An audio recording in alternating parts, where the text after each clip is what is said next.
Hello students, welcome back to the economics class of +1 standard.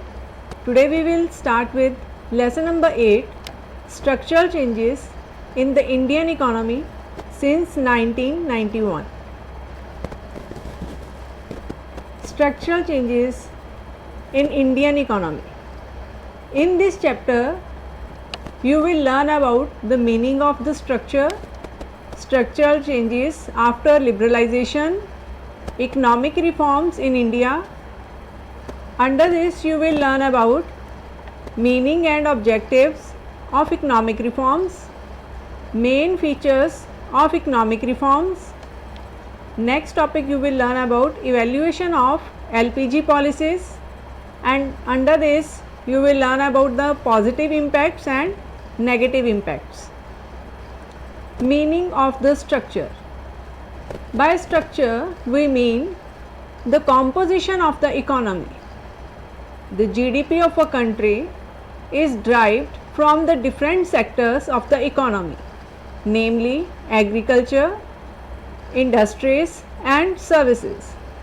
The contribution made by each of these sectors make up structural composition of the economy. On the basis of the ownership over means of production, an economy may be divided into private and public sectors. The contribution made by these two sectors also makes up the structural composition of the economy. See, sectors of Indian economy, there are three sectors: agriculture sector, industrial sector and service sector. The composition of these three sectors, it is known as the structure. They are helpful in making the structure of the economy. Let us discuss some important key terms related to this topic: economy, GDP, gross domestic product, FDI means foreign direct investment, fiscal deficit, debt trap, basic industries, balance of payment, liberalization. First term is economy. An economy encompasses all the activities related to the production of goods like production of cars, production of cycles, dresses, shoes, fans, ACs, and in the same way consumption of goods in the economy like food grains. Next one is consumption of dresses, consumption of stationery, houses are there, and the trade of goods and services in an area, that is known as economy. So the economy of a particular region or country is governed by its culture, laws, history and geography among other factors, and it evolves due to necessity. National income. The total amount of income accruing to the country from economic activities in a financial year's time is known as national income. National income includes payments made to all resources in the form of wages, interest, rent and profits. Wages for the laborers, interest for the capital, rent for the land and profit of the entrepreneurs. This is the true net annual income or revenue of the country or national dividend. The national income can be calculated with the help of the formula consumption plus government expenditure plus investment plus exports minus imports plus foreign production by national residents minus domestic production by non-national residents. Foreign direct investment. Coke, Pepsi, Domino's, McDonald's, Walmart, Moody are all the examples of foreign direct investment. These are the foreign companies. So FDI, that is foreign direct investment, refers to the investment by the foreigners in terms of their business establishments in India. It implies ownership and control of business. Foreign direct investment was introduced in the year 1991 under Foreign Exchange Management Act, that is FEMA, by then Finance Minister Dr. Manmohan Singh was there. It started with a baseline of $1 billion in 1990. India is considered as second important destination for foreign investment. Singapore was the largest source of FDI in India in the April till June 2019 till 20 period, with $5.33 billion investments, followed by foreign direct investment from Mauritius worth $4.67 billion, the US worth $1.45 billion, the Netherlands worth $1.35 billion, and Japan worth $472 million. FII, Foreign Institutional Investment, in Indian companies by the way of purchasing their equity or shares by the foreign banking and non-banking institutions. It does not involve any direct control on the management of the Indian company where investment is made. A foreign institutional investors or FII is pension fund manager, mutual fund, bank, insurance firm or representative agents of these entities who is registered to invest in a foreign country. The FII takes equity positions in foreign financial markets on behalf of the entity that is based in another country. Fiscal policy. Fiscal policy refers to the revenue, that is imposition of taxes like income tax, wealth tax or GST. Income tax and wealth tax, these are the direct taxes whose burden cannot be shifted to the another person.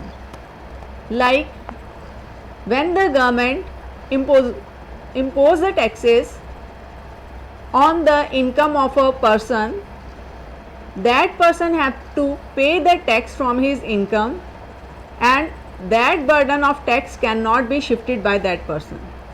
In the same way, when the government impose the taxes on the goods, that burden can be shifted to the another person, as the shopkeepers will pay the taxes for the goods to the government, but by charging higher prices for the same goods, they can extract the profit from the consumers. So GST is an indirect tax whose burden can be shifted to the another person. And expenditure policy like building up of roads, dams, irrigation facilities, subsidies, education, health, etc. These are the expenditures of the government. It is a policy that seeks to achieve stability in the economy by way of increasing or decreasing the revenue or expenditure of the government.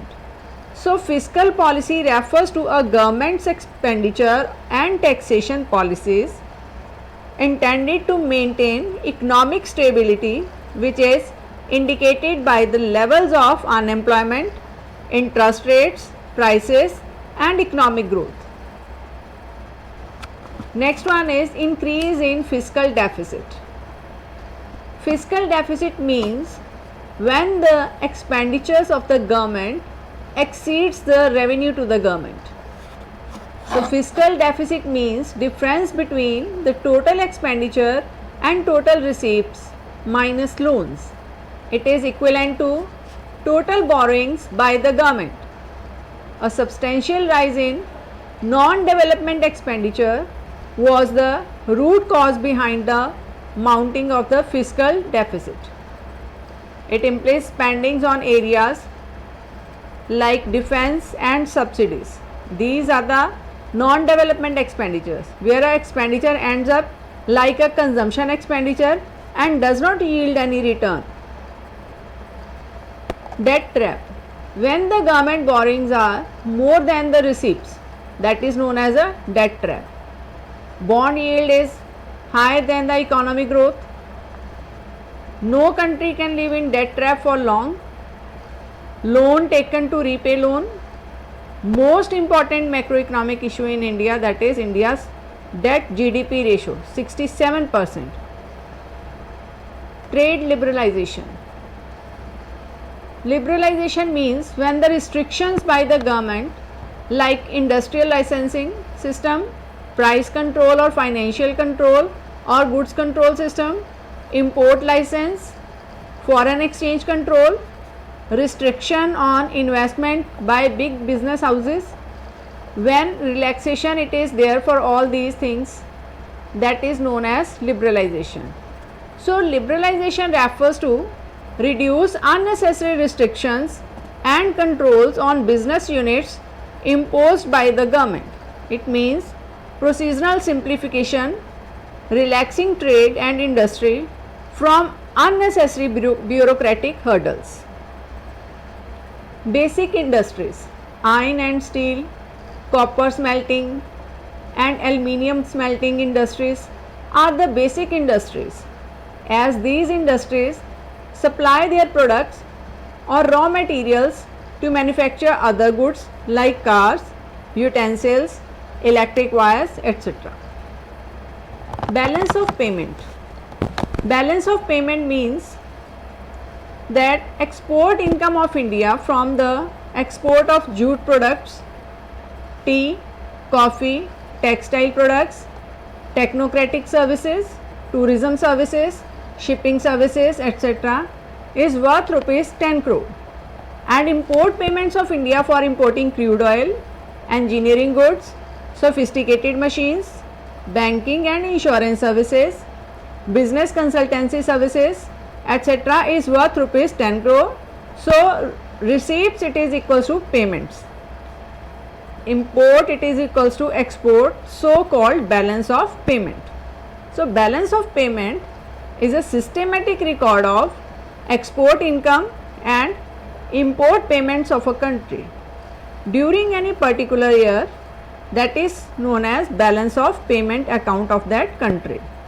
This amount includes the export income from and import payment for the visible goods. Visible goods like engineering goods are there, technocratic services are there, next one is any kind of machines are there. So these are the visible goods, and invisible goods, that is any kind of services like tourism services are there, shipping services, banking services, these are the invisible goods. So balance of payment formula it is equals to balance of current account plus balance of capital account plus balance of financial account. Structural changes after liberalization. Industry, services, agriculture, banking and finance, external trade and investment, foreign direct investment and infrastructure. These were the changes after liberalization in the economy.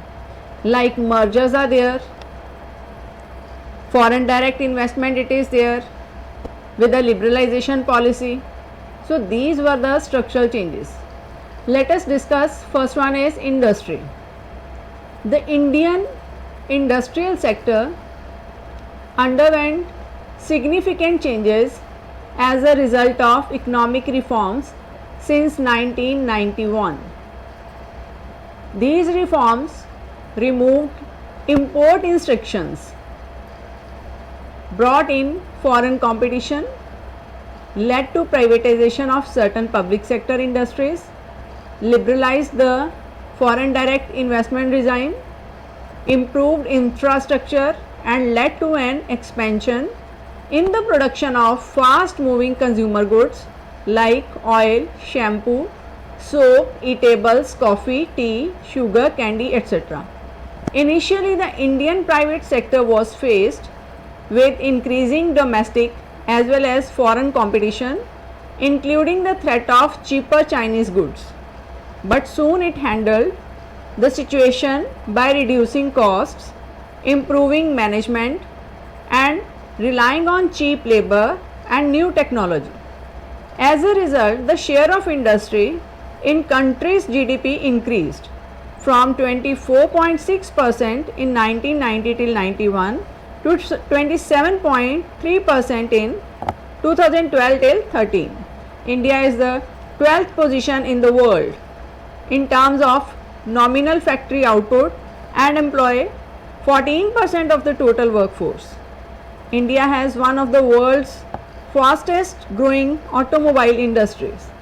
You know that Dr. Manmohan Singh, who was the finance minister in 1991, known as the father of Indian reforms, they have given the policy of new economic reforms. Services. It is in fact the services sector which underwent revolutionary changes as a result of the policy of liberalization.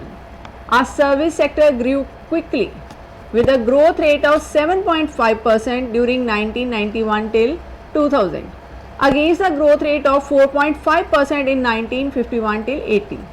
Information technology and business process outsourcing are among the fastest growing sectors. The contribution of the Indian IT industry in the country's GDP increased from 4.8% in 2005 till 2006 to 9.8% in 2009. In 2009, 7 Indian firms were listed among the top 15 technology outsourcing companies in the world. Tourism in India is relatively underdeveloped but growing at double digits. Some hospitals attract medical tourism also. The service sector in India has the largest share in the GDP, accounting for 58.8% in 2012 till 13 and provides employment to 26.8% of the total workforce. In 1990 till 91, these percentage figures were 40.5% and 14% respectively. Agriculture. Next is India ranked second in the world in the farm output. Agriculture and allied sectors like forestry, logging and fishing accounted for 13.9% of the GDP in 2012 till 13, employed 48.9% of the total workforce, and despite a steady decline of its share in the GDP, is still the largest economic sector. It yields per hectare of all crops grown since 1950 due to the special emphasis placed on agriculture in the 5-year plans and steady improvements in irrigation, technology, application of modern agriculture practices and provision of the agricultural credit and subsidies since the Green Revolution in India. However, international comparison indicate the average yield in India is generally 30% to 50% of the highest average yield in the world. Banking and finance. Prime Minister Indira Gandhi nationalized 14 commercial banks in 1969, followed by the 6 others in 1980, and made it mandatory for banks to provide 40% of their net credit to priority sectors like agriculture, small scale industry, retail trade, small businesses, etc., to ensure that banks fulfill their social and developmental goals. Since then, the number of bank branches has increased from 8,262 in 1969 to 58,536 in 2012. See the vast changes in the bank's branches. Since liberalization, the government has approved significant banking reforms. While some of these relates to nationalized banks, like encouraging mergers, reducing government interference and increasing profitability and competitiveness, other reforms have opened up the banking and insurance sector to private and foreign players. External trade and investment. Until the liberalization of 1991, India was largely and intentionally isolated from the world markets. To protect its economy and to achieve self-reliance, foreign trade was subject to import tariffs, means taxes, export taxes and quantitative restrictions, while foreign direct investment, that is FDI, was restricted by upper limit equity, participation, restriction on technology transfer, export obligations and government approvals. Since liberalization, the value of India's international trade has increased sharply, with the contribution of total trade in goods and services to the GDP rising from 16% in 1990 till 91 to 43% in 2005 till 2006. India's major trading partners are European Union, China, the United States and the United Arab Emirates.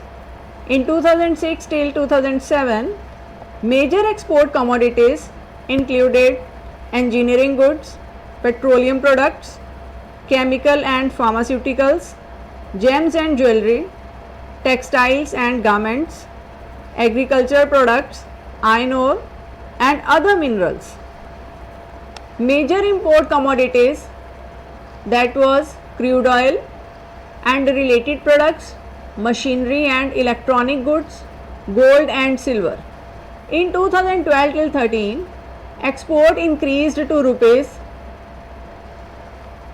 16,34,319 crore, while import went up to rupees 26,69,162 crore.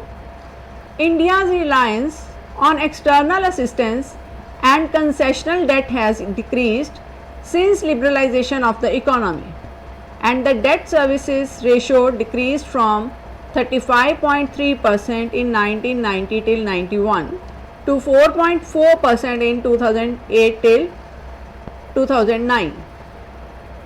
In India, external commercial borrowings of commercial loans from non-resident lenders are being permitted by the government for providing an additional source of funds to Indian corporates.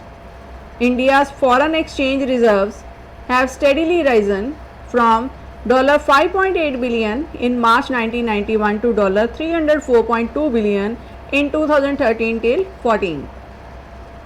Foreign direct investment. As the fourth largest economy in the world, in the purchasing power parity terms, that is, purchasing power parity means how much capacity or how much a person can consume in the economy. India is preferred destination for foreign direct investment. India has strengthened its telecommunication, information technology and other significant areas such as auto components, chemicals, apparels and pharmaceuticals and jewelry. India had a large pool of skilled managerial and technical expertise. The size of the middle class population stands at 300 million and represents a growing consumer market. A number of changes were introduced on foreign direct investment policy to stimulate foreign investment. FDI has increased from about $100 million in 1990 till 1991 to $323.9 billion in 2012. Mauritius, Singapore, USA, UK and Netherlands are the top 5 investing countries in FDI in India. Infrastructure. In the past, infrastructure was completely in the hands of public sector and was plagued by slow progress, poor quality and inefficiency. India's low spendings on power, construction, transportation, telecommunication, preventing India from sustaining higher growth rates. This has prompted the government to partially open up infrastructure to the private sector, allowing foreign investment and most public infrastructure bearing railways is today constructed and maintained by private contractors in exchange for tax and other concessions from the government. Economic system on the eve of beginning of economic reforms. All key and basic industries like iron and steel, copper smelting and aluminium smelting industries were exclusively reserved for the public sector. Private sector was not allowed to set up production units in the field of power generation, telecommunication, heavy machinery, air transport, etc. Large scale industries in the private sector were subject to industrial licensing. Large business houses were required to seek permission from the government for the renovation and expansion of their business operations. There were restrictions on imports. Multinational companies were not permitted to set up their production units in India. Rates of taxation were very high. All banks and large financial institutions were controlled by the government. Stock exchanges were under strict control of the government. Economic reforms. Meaning of economic reforms. By economic reforms, we mean a change in the set of policies like price policy, taxation policy, pension schemes, trade policy, tariff and quota, effect environment policy, health policy, education policy, etc. from one time period to another. Economic reforms in India indicate all policy measures introduced since 1991 with a view to improve the level of efficiency, productivity and profitability in the economy. Since 1991, the Government of India has been following the policy to liberalization, privatization and globalization. This policy is popularly known as LPG model of growth. The main stress of this model of growth is towards creating a competitive environment in the economy so as to improve the productivity and efficiency of the system. To achieve these goals, significant changes have been introduced in the economy. Policies relating to industry, trade, fiscal and financial sectors. Objectives of economic reforms. Following were the main objectives behind the introduction of the economic reforms in India to make the economy competitive. No carelessness. To make the production units more efficient and highly productive. To consolidate the past gains. To make use of the global resources for countries' own development. Global resources means services provided to buyers from lower cost countries including Eastern Europe, Asia Pacific and Latin America. Global resource domains in which common pool resources are found. Global common includes the Earth's shared natural resources such as the high oceans, the atmosphere and outer space and the Antarctic in particular. Global resources like solar energy is here, soil, coal, birds, plants, ocean, energy, flowers, minerals, natural gas, atmosphere, fossil fuels, oxygen, animals, metal, timber, water, trees, fish, oil, all these are known as the global resources. Why need for economic reforms? Rise in prices was there. Poor performance of public sector undertakings, due to which underutilization of resources were there. High capital output ratio was there. High burden of external debt in order to fulfill the economic demands. Every time the public sector undertakings are taking the debt from the foreign countries. High rate of price inflation, inflationary rise in prices was there. Circulation of money in the economy was more than the production of goods and services in the economy. Huge burden of fiscal deficit in the government budget. Means fiscal deficit means expenditures of the government was more than the revenues. Need for economic reforms. The growth process of India was very slow because of many reasons. like huge wastage of funds, particularly in public sector. It is just a sign of government failure because the government is unable to properly allocate the funds in alternative lines of production. The problems of unemployment, poverty cannot be solved through the market mechanism.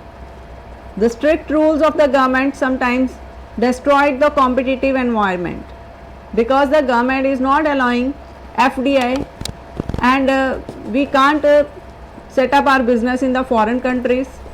So, the economic reforms were based on three drivers, that is liberalization where there is a least interference of the government, privatization, no role of the government, and globalization called LPG model.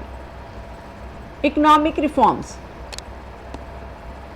Since 1991, need for the economic reforms due to the following reasons. First one is unnecessary controls, failure of the public sector, balance of payment deficit, depletion of foreign exchange reserves, fiscal deficit and increase in the prices, that is inflationary conditions in the economy. Next one is unnecessary controls. During 1951 till 90, economic growth didn't take place as desired. The adoption of the policy of mixed economy resulted in the establishment of a variety of rules and laws to control and regulate the economy.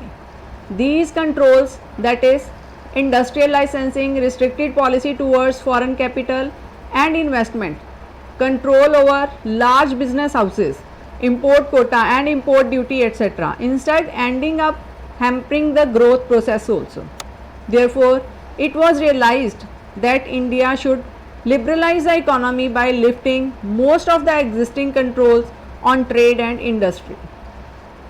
Failure of the public sector. Throughout the entire planning period, that is 1951 till 90, public sector had been assigned an important role in the development programs of India. High priority was according to the public sector with the objectives of industrialization of the economy and removal of poverty, but these objectives could not be achieved. During the initial 15 years, public sector undertakings performed well, but after most of them start incurring losses. They were known for their inefficient functioning and became the centers of the corruption. Therefore, a shift in the government policy was necessitated from its emphasis from public sector to private sector. Like you can take the examples of HMT watches, no upgradation it is there as it is a public sector undertaking. Fall in the balance of payment deficit. India's balance of payments deficit has been constantly rising, particularly since 1980 till 81. Balance of payment is a difference between the total receipts and total payments of a country on the account of its economic transactions like export or wheat, rice, onion, peas and import of crude oil, heavy machinery, etc. with the rest of the world.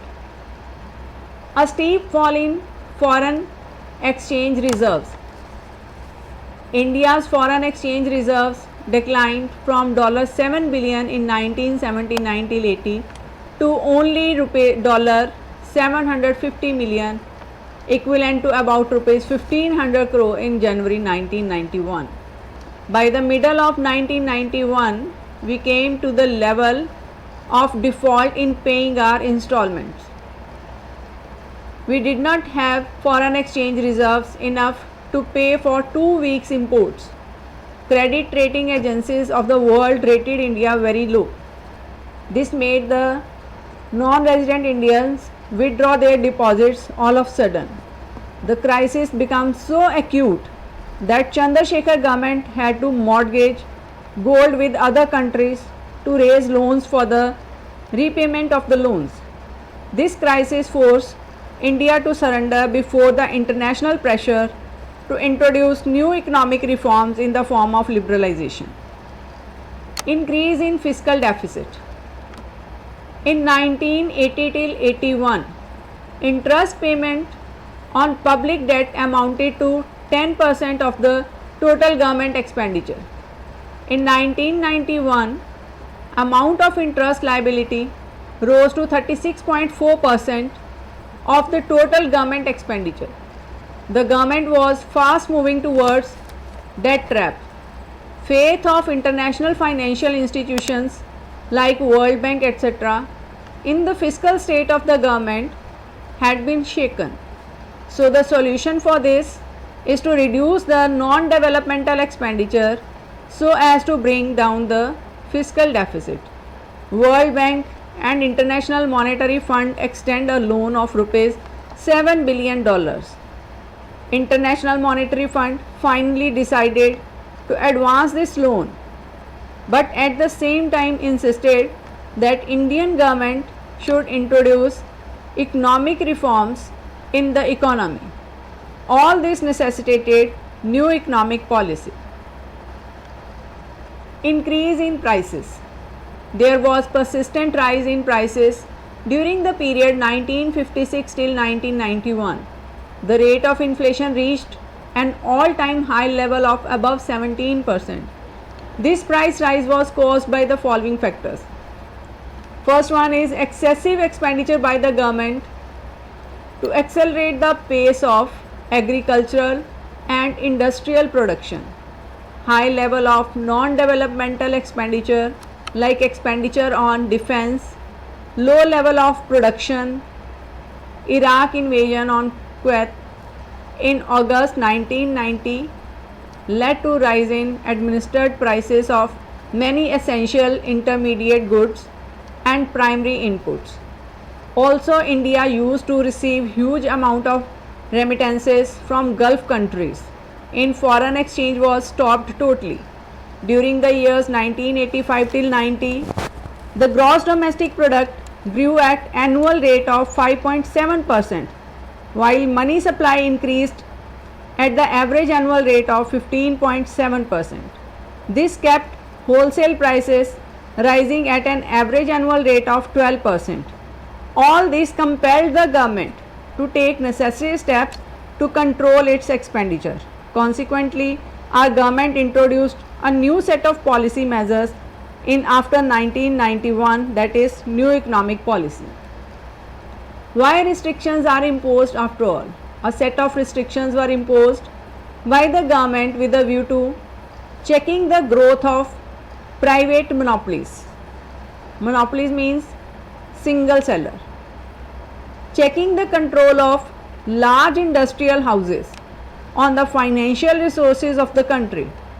Like some banks were nationalized in 60s because these were owned by the big industrial houses who would use banking funds primarily to meet their own financial requirements. Main features of economic reforms or new economic policy.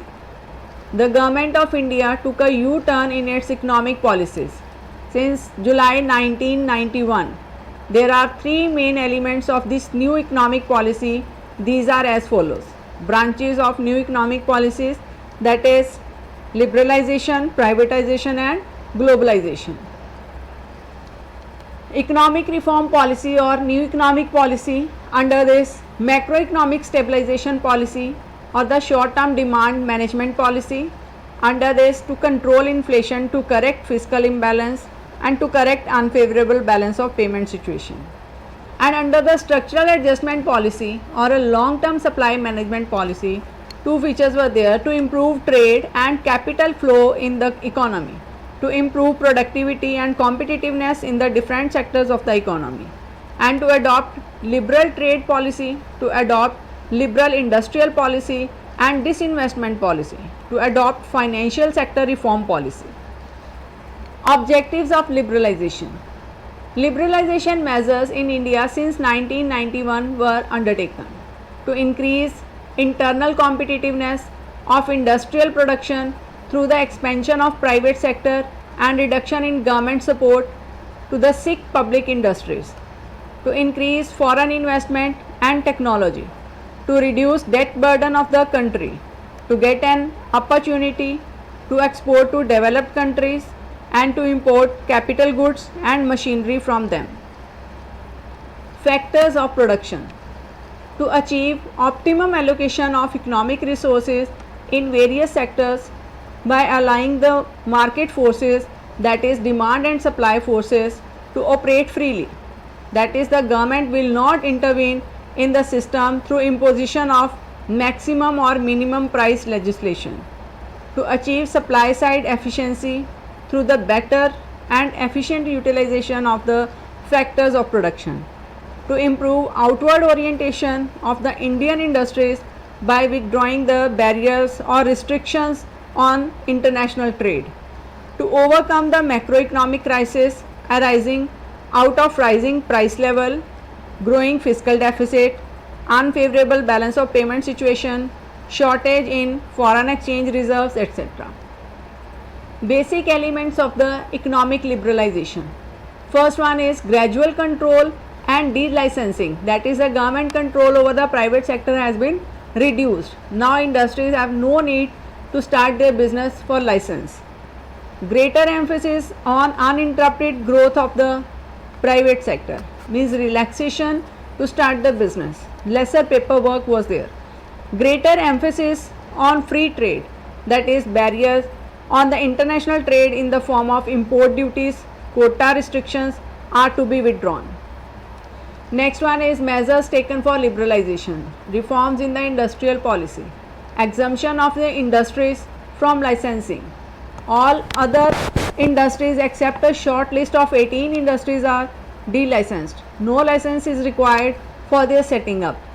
Their number has now been reduced to 5. The specified industries where license is compulsory are alcoholic drinks, cigarettes, defense equipments, industrial explosive and hazardous chemicals. Industrial and licensing policies. Pandit Jawaharlal Nehru laid the foundation of the modern India.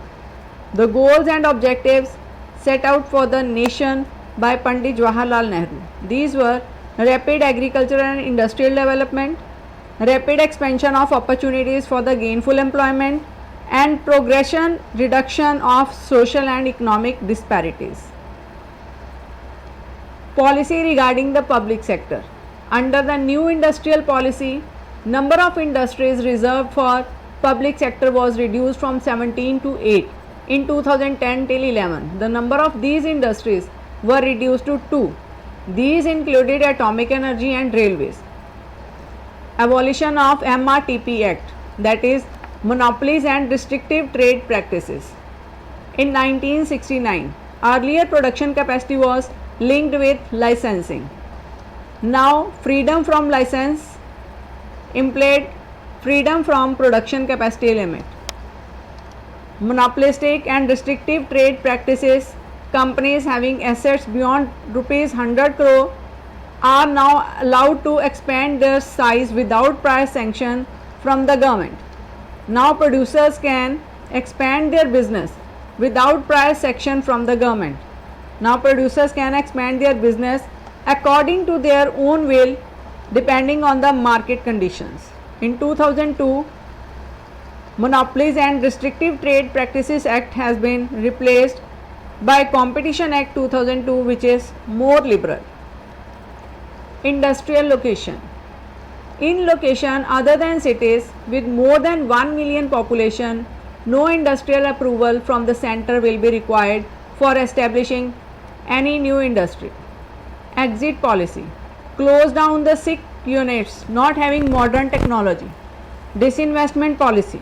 Selling of equity shares of selected public sector units to the private sector to finance the financial crisis. Privatization of petrol pumps and electricity, it is there, that is known as disinvestment policy, when the government has sold their assets in the hands of private sector. Policy regarding foreign investment in Indian industry. Industries are now free to import capital goods to update their technology. Automatic permission will be given for foreign technology. Agreements in identified high priority industries. Indian industries are also free to buy raw materials from abroad. De-reservation of products in small scale industries. Government reserved the items like agricultural implements, selected chemicals and drugs, leather goods for small scale industries. Now government de-reserved all these items where there is a strong export potential and immediate need for large scale production using improved technology. Change in the role of RBI. Gradual reduction in RBI's control over the Indian banking system and give operational freedom to set the rate of interest by themselves to the commercial banks. For example, up to 1991, the RBI was deciding the interest rate for banks on the loans given and deposits taken. After liberalization, banks could charge own interest rates on loans and choose to give a suitable rate on deposits. This step increased competitiveness in the banking sector. Thus, financial sector was allowed to take decisions on many matters without consulting the RBI.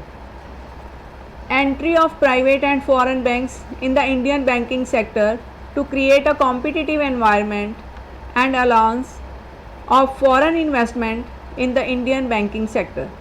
Modernizing the payment system in the banking sector, payments through ATM, internet and debit card etc. Improvement in the operational efficiency of weak public sector banks also. Establishments of private sector banks. The reform policies led to the establishment of private sector banks, Indian as well as foreign. Indian banks like ICICI, HDFC Bank is there, and the foreign banks like HSBC and ABN AMRO Bank. Increased the competition and benefited the consumers through lower interest rates and better services. Interest in the limit of foreign investment. The limit of foreign investment in banks was raised to 50%, and the foreign institutional investors such as merchant, bankers, mutual funds and pension funds were now allowed to invest in Indian financial markets. Tax reform policy. Fiscal reforms. Reduce the slabs of taxation income, taxable income. Reduce the corporate tax rates, that is tax paid by the companies out of their profit, that is 30% of the profit. Remove the wealth tax. Increase the tax base of indirect taxes like sales tax. Reduce the exemptions allowed to the taxpayers in respect of some direct taxes, income tax, wealth tax, and indirect taxes like GST imposed on the goods and services. Foreign exchange control. There was several restrictions upon the foreign exchange transactions under Foreign Exchange Regulation Act. The government has modified that act to encourage foreign investment, for example, to encourage the acquisition of shares of Indian companies by non-resident Indians and the foreign institutional investors, and to facilitate the listed Indian companies for investing abroad. The modified act is Foreign Exchange Management Act or FEMA.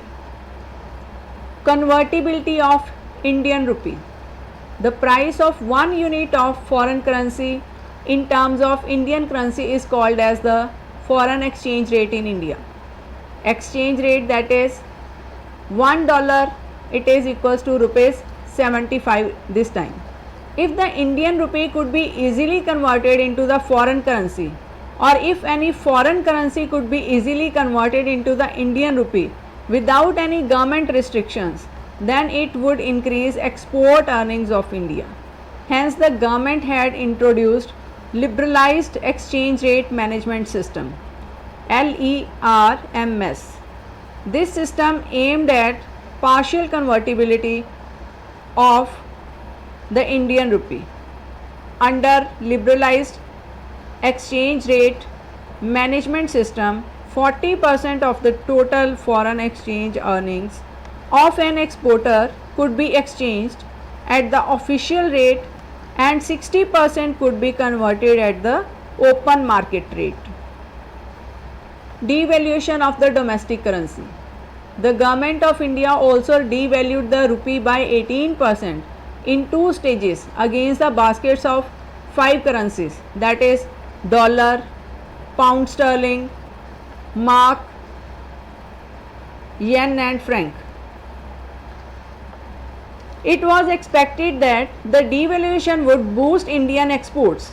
For example, if the prices of an Indian export item is rupees 18, then after devaluation the American importers will have to pay less than $1 to import and that items from India. Liberal foreign trade policy. Import duties have been reduced. Restrictions upon the quantity of various import items have been withdrawn. Restrictions upon the quantity of some agricultural export items have been withdrawn. Import duties on some capital goods have been reduced. Restriction on giving imports license have been relaxed and withdrawn in case of many imported items. Special facilities to business firms. Benefits of liberalization. Increase in foreign investment. Increase in foreign exchange reserves also, because everybody wants to invest in India at a cheaper rates because raw materials also available at subsidized rates.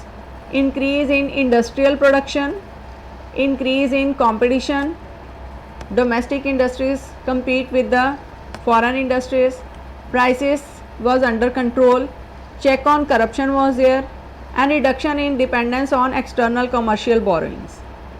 Disadvantages of liberalization. Increase in unemployment due to the capital intensive techniques adopted in the industrial sector.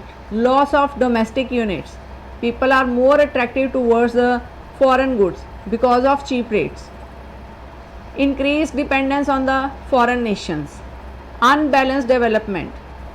Foreign companies set up their plants in those areas which are highly facilitated. Increase in the regional imbalances. Some states are very rich where the industrial units are set up, and where there is no industrial or the foreign units in setup, those regions were not developed. So increase in the regional imbalances. Students, hope you all have understood the topic economic reforms and liberalization. Now it's time to note down the homework.